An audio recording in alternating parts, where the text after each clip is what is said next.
trascendente. ¿Tenemos imagen? Está María Gabriela Arteaga, con la que estuvimos en algún momento.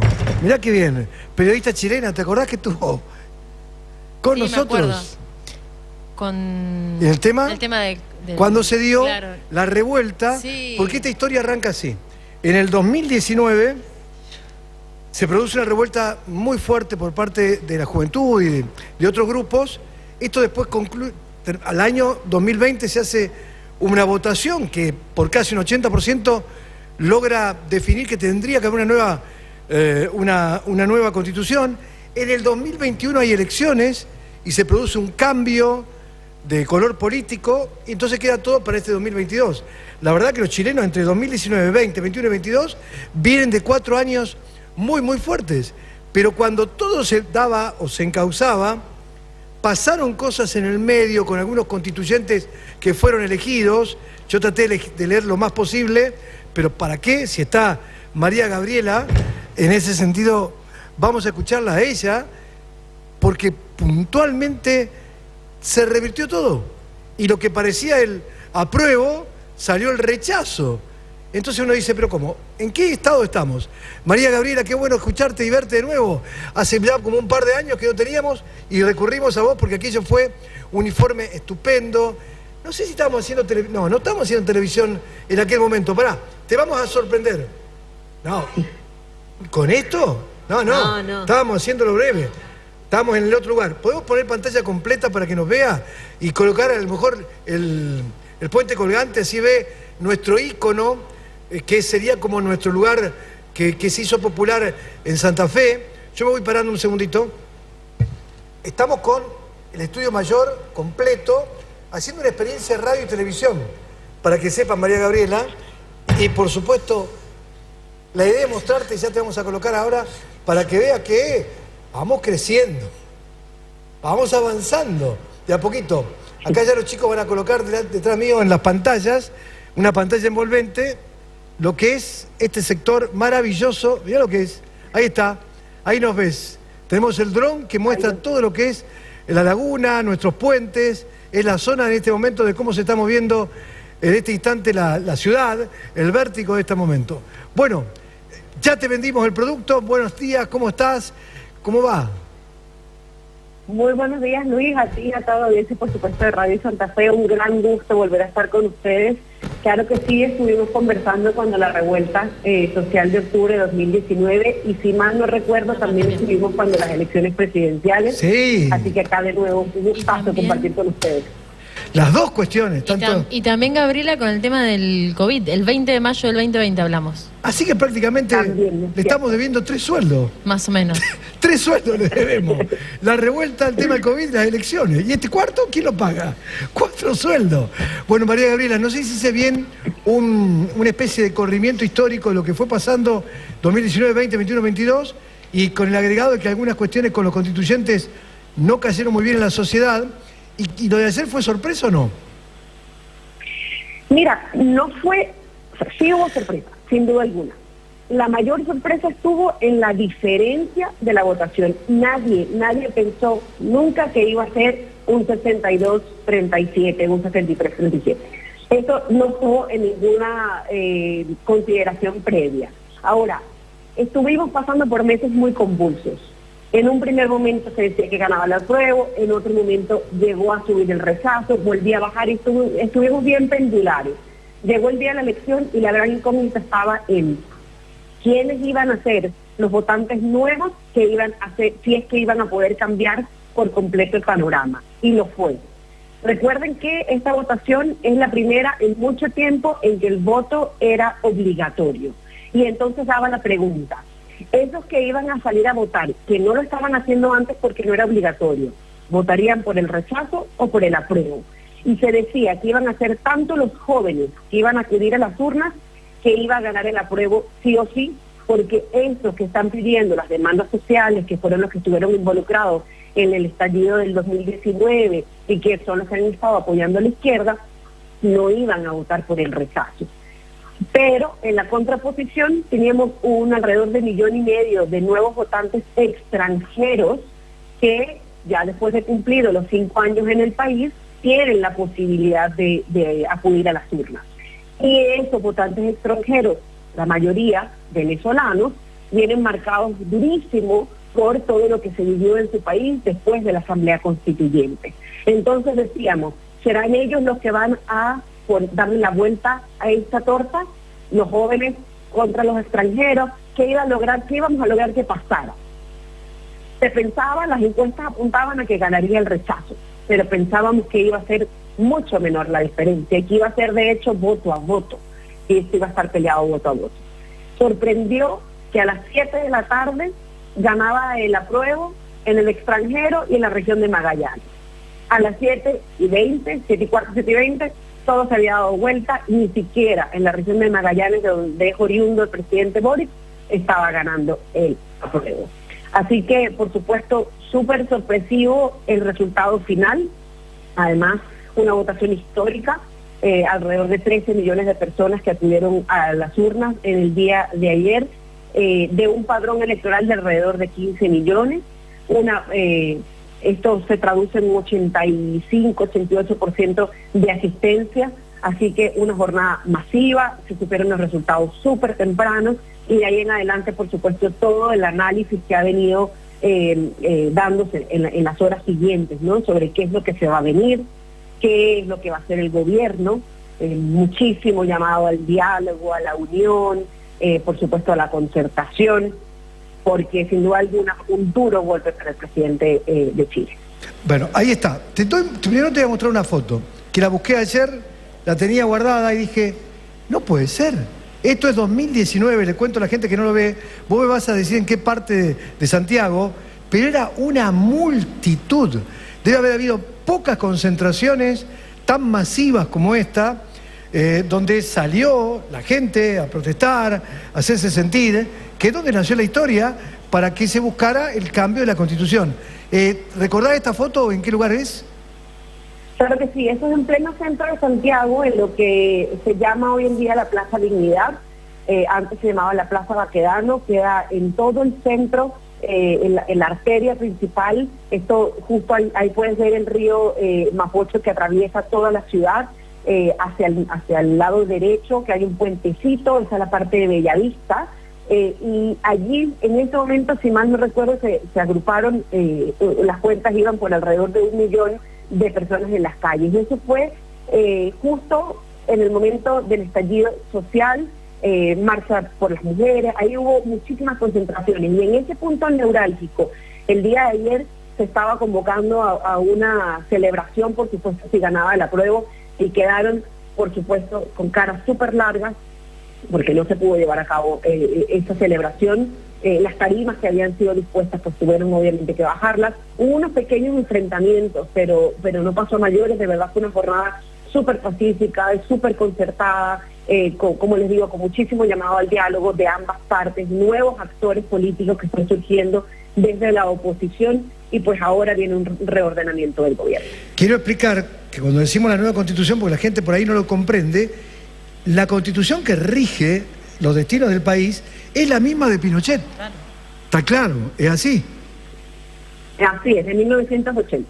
Entonces uno decía, adecuada a la realidad de hoy de Chile, con lo que ha cambiado Chile, con lo que ha cambiado el continente, en realidad toda Latinoamérica, se entendía que esto podía cambiar. Y con la llegada de Boric al gobierno, mucho más. Ahora, ¿se esperaba? Digo, este golpe, ¿cómo lo asumió el presidente? ¿Salió, dio la cara, llamó al consenso? ¿Qué hizo? Dio la cara, por supuesto era algo esperado. Él tenía calificado un posible discurso en el balcón del Palacio de la Moneda, obviamente si ganaban. Esto ya fue mucho más acotado, fue un discurso relativamente corto, y en él reconoció, por supuesto, el resultado.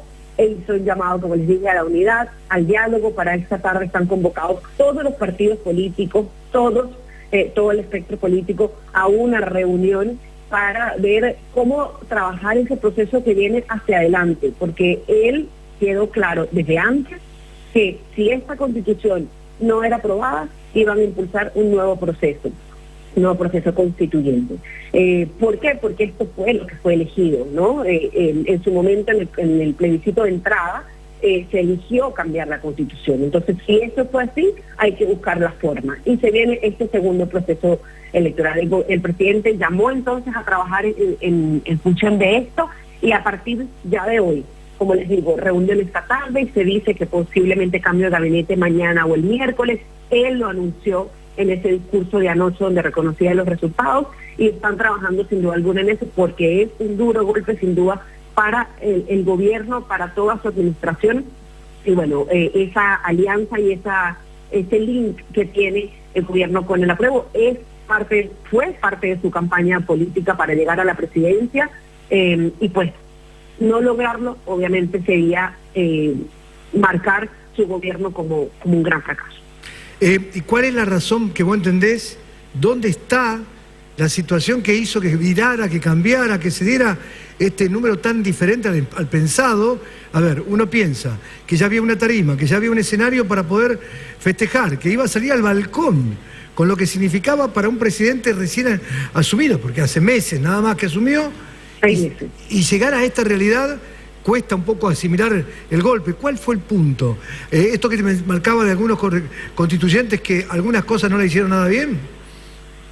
Sí, es que hubo un trabajo desde un principio como bien polémico en torno a la constituyente, ¿no? Si bien quienes participaron en todo el proceso fueron electos democráticamente, el balance de las fuerzas internamente en ese Congreso, en el fondo, no se dio del todo, ¿no?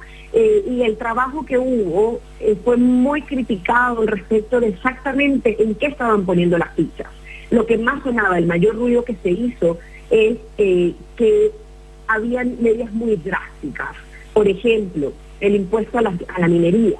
Era quizás muy fuerte pensar en subir tanto cuando el país necesita de la minería para crecer, ¿no? Ese era un punto. Hubo otras cosas respecto del medio ambiente, y si bien la sociedad está pidiendo esos cambios e incorporar un crecimiento país relacionado, que vaya de la mano con el medio ambiente, hubo un montón de cosas con respecto a los derechos, por ejemplo del agua, que también fueron criticados, y así hubo varios detallitos, ¿no? El que se eliminara por completo el techo del gasto público. Había un montón de factores que estaban haciendo ruido. Y a esto se suma el trabajo de los constituyentes, como tú dices, de ciertos escándalos, ¿no? Que se empezaron a conocer. También vimos un cierre de campaña que estuvo marcado por actos quizá no acordes con un acto familiar de cierre de campaña donde había niños, y todo eso fue manchando, por supuesto, la imagen. Y vamos a recordar que hace una semana, un poco más, también hubo la salida de la primera baja importante dentro del gobierno de Gabriel Boric con respecto a una de sus ministras, que se filtró una conversación de ella también con uno de los líderes mapuches al norte del país. Todo esto fue calando muy fuerte, fue manchando mucho la imagen, y al final de cuentas la gente dijo, sí, yo quiero un cambio, necesitamos sin duda alguna una nueva constitución que nos responda a todas las demandas sociales, pero esa no es la vía. Necesitamos respuestas directas con respecto a educación y a salud, por decirlo de una forma, o por citar algunos ejemplos, pero que sean reales, que yo los vea palpables. Y vamos a recordar que estamos en una sociedad que quiere soluciones para allá y no para más adelante. Y reformas tributarias y todo ese tipo de reformas que se están haciendo toman su tiempo en verse en la población. Gabriela, en función de esto que estás contando, da la sensación como que se quería el cambio, pero no tan radicalizado como lo proponía la nueva Constitución. Y esto tiene que ver con la constitución del perfil de los constituyentes, me parece, ¿no? Porque no responden a ninguno de los partidos tradicionales, que es otro gran elemento, ¿no? de este Chile totalmente extraño en cuanto a su composición ideológica. Y Alejandro, tal cual, es súper extraño. ¿Por qué? Porque tú tienes una sociedad que está muy clara en que quiere un cambio de constitución, pero también está muy clara que esta no es la vía, y no es la vía de los extremos, pero unos extremos que se midieron en elecciones. Entonces es súper raro ver a una población que está eligiendo entre extremos porque ya no está de acuerdo o porque ya no sentía ese vínculo con el centro izquierda y centro derecha, dependiendo del gobierno que estaba de turno, y se fueron hacia los extremos. Y cuando finalmente son los extremos los que pudieran haber gobernado o que si bien Gabriel Boric no es la izquierda, pero era completamente opuesto a Kast en su momento, no es tampoco lo que le está dando la respuesta. Esos constituyentes que llegaron a ese Congreso a armar esa nueva constitución estaban demasiado polarizados y demasiado divididos como para dar respuesta a quizás un consenso mayor de la población que efectivamente está pidiendo cambio de la normativa, del marco regulatorio país, pero que mantenga un montón de derechos y que la tradición de Chile a nivel sobre todo de economía, de crecimiento económico, de desarrollo. Sí, hay que poner más impuestos a los empresarios, a las grandes empresas, pero tampoco podemos privarlos a ellos de que tengan la libertad de hacer sus operaciones, hacer sus actividades económicas en el país que nos permita seguir creciendo. Entonces hay que buscar un balance que es súper difícil en este contexto y, como digo, con una población que está pidiendo respuestas en este momento, respuestas claras. Vamos a recordar que estamos en un contexto también internacional súper desafiante, entonces no es tampoco fácil para el Ejecutivo lograr respuestas tan rápidas, ¿no? Bueno, la que está hablando es María Gabriela Arteaga, un lujo, una periodista fantástica, porque te explica todo, te lo dice todo, pero ahora viene la última pregunta, María Gabriela, prepárate, porque yo desde que leí este artículo, digo, me tiene que salir la oportunidad de hablar con un periodista chileno. Los voy a poner en situación. Acá tenemos una historia que ve de hace años con el Fondo Monetario Internacional. Ya verás por dónde viene la pregunta. Hace pocos días atrás se conoció que Chile pide un dinero importante, un acuerdo con el Fondo Monetario Internacional por algo que se llama un préstamo precautorio, 18.500 millones de pesos.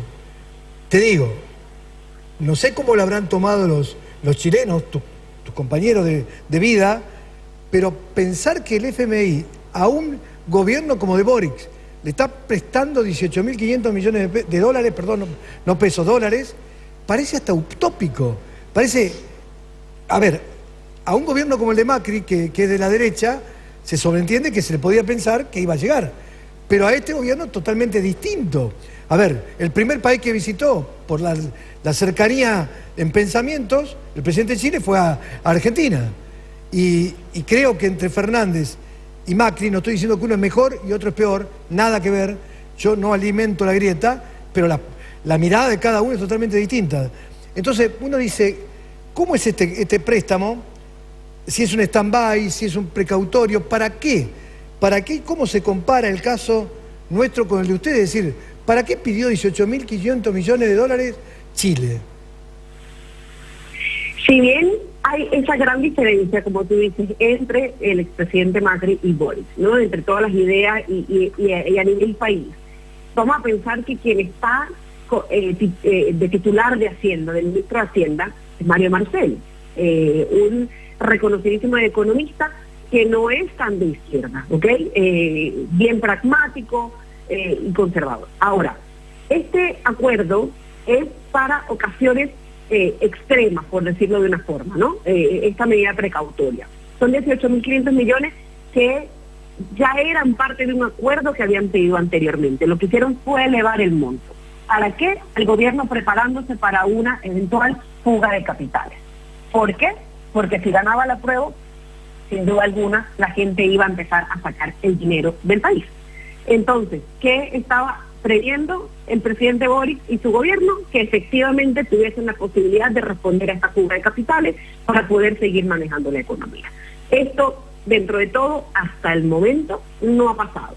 ¿Ok? ¿Por qué? Porque ganó el rechazo. Entonces, este fondo o este préstamo que no se ha utilizado y que no se utilizó tampoco en la vez anterior, está ahí en stand-by, pero es solo el caso de medidas extremas. ¿Por qué se estaba preparando? Porque ya sabían que si ganaba la prueba de la fuga de capitales y si no ganaba la prueba, si ganaba el rechazo en esta ocasión, pues venía una cierta estabilidad. Estamos viendo el dólar, el peso en este caso se ha apreciado muchísimo, el dólar está en uno de sus puntos más bajos, si no me equivoco, en el año. El IPSA, la bolsa de valores de nosotros, ha ido subiendo muchísimo en el día de hoy.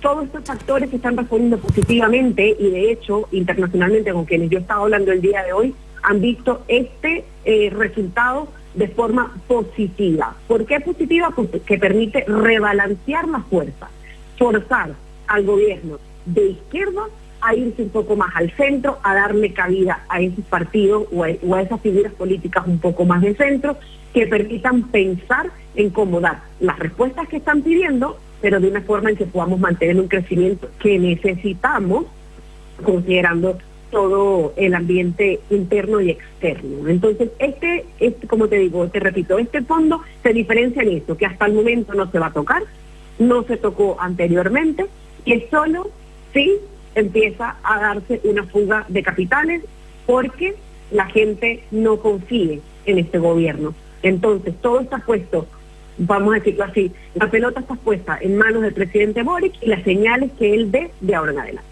Digamos que era una línea de crédito flexible, se entendía por ese lado, y con un corto tiempo, 2 años, nada más. No era para patearlo para adelante y para la otra gestión y que el otro gobierno tuviera que pagarlo.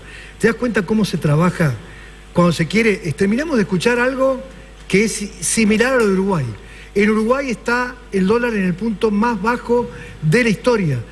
Hay sectores de la economía que no saben cómo hacer para pedirle al gobierno que trate de levantar el dólar, porque es una bola en contra. Lo mismo está ocurriendo en Chile. Y lo mismo está ocurriendo en Brasil, que no saben cómo hacer porque aparentemente este año sería del 6% la inflación anual. Y están desesperados con ese 6%. Algo mal le debemos estar haciendo. Y estás hablando de distintos gobiernos, distintos Totalmente, matices. totalmente. Entonces, algo debemos estar haciendo mal por este lado. A mí me pone muy triste ver, si bien el paso fronterizo es mucho más lejano, no es lo mismo pasar Paysandú, Colón, que es uno de los pasos fronterizos con Uruguay, donde todos los días, mañana voy a abrir el programa con esto, hay filas y filas de 2, 3 kilómetros de autos para pasar, para venir a comprar nafta, de todo. No sé, a lo mejor tendría que hablar con una radio, con un colega periodista de Mendoza. ¿Están pasando para Argentina también? ¿Están viniendo de compras como en algún momento pasó, María Gabriela? Mira, no te tendría la respuesta exacta. Lo que sí hemos visto, de lo que sí puedo dar fe, es que ya no tenemos la cantidad de argentinos que teníamos antes en Chile. Eso es un hecho. Y conozco gente que recientemente ha estado yendo a Argentina y que han encontrado quizá una forma de hacer turismo y de conseguir bienes de forma mucho más económica, obviamente, al tipo de cambio que nosotros tenemos en el país, ¿no? Ahora, si es una situación masiva, si esto es una tendencia, de verdad que no sabría decirte exactamente. Pero de cualquier manera, ¿cómo el gobierno planificó el pedido al Fondo Monetario Internacional a sabiendas de que le podía dar bien, pero le dio mal? O no le daba bien, y si le daba mal, bueno, acá está eso se llama trabajar en conjunto. Y fíjate cómo está tratando de no virar de sus ideales, pero por lo menos buscar una especie de consenso para sacar a Chile adelante, que es lo que yo le pido cuando hago cada editorial cada mañana, es piensen en nosotros, a la clase política, piensen en los ciudadanos, piensen en la gente. Acá le decimos pyme a las pequeñas empresas pequeñísimas con 5, 10, 15, 20 empleados que la están pasando muy complicado. Bueno, María Gabriela, yo no sé cómo decirte gracias, porque la verdad, primero con sí, por eso estoy terminando, con la medianía con que hablas, es decir, en el punto justo, exacto, y todos te miramos, todos te escuchamos, y eso no se logra cuando del otro lado se intenta convencer, sino que se habla con criterio y con capacidad. La verdad, fantástica. Un beso muy, muy grande de parte de todo el equipo. Muchísimas gracias, Luis. Gracias a vos. Muchísimas gracias a ustedes, que pasen un feliz día. Y sabés que de este lado, Aire de Santa Fe, cualquier cosa que necesites, estamos para devolverte con alguna información o algún trabajo periodístico que te sea útil. Lo mejor. Y más adelante volveremos a conversar a ver qué pasa. Ya será un quinto contacto, no serán 4, serán 5. Ojalá que se dé. Chau, gracias, un beso grande. Chao, que estés bien. María Gabriela Arteaga, una periodista chilena fantástica que hemos disfrutado, primero con su capacidad y después con la forma en que lo plantea. Hacemos ¿cómo quedamos, Sí. Digo, el punto más bajo del dólar acá. Bueno, está bajando el dólar. Sí, sigue bajando. Sí, sigue bajando. Está bajando. ¿Y cuánto está? ¿En 2.20? El blue está bajando. 2.76. Sí, está en 2.20 como hace... No. No. Cuando No, el oficial renunció está subiendo. Guzmán estaba a 2.40. Cuando renunció. Cuando renunció. Sí, está, ¿vos lo tenés ahí marcado? Sí, ahora con Me esa parece cara me que, hace no, dudar. porque me parece que estaba en 2.18, 2.20. Puede ser. 2.18, Pero- 2.20. De cualquier manera, un país que hoy lo tiene a 2.18, al mes lo tiene a 3.57, ahora está a 2.76. A ver, ahí hay alguna cuestión que no estamos haciendo bien. Ya volvemos, ahora estamos de vuelta. En todo lugar, en todo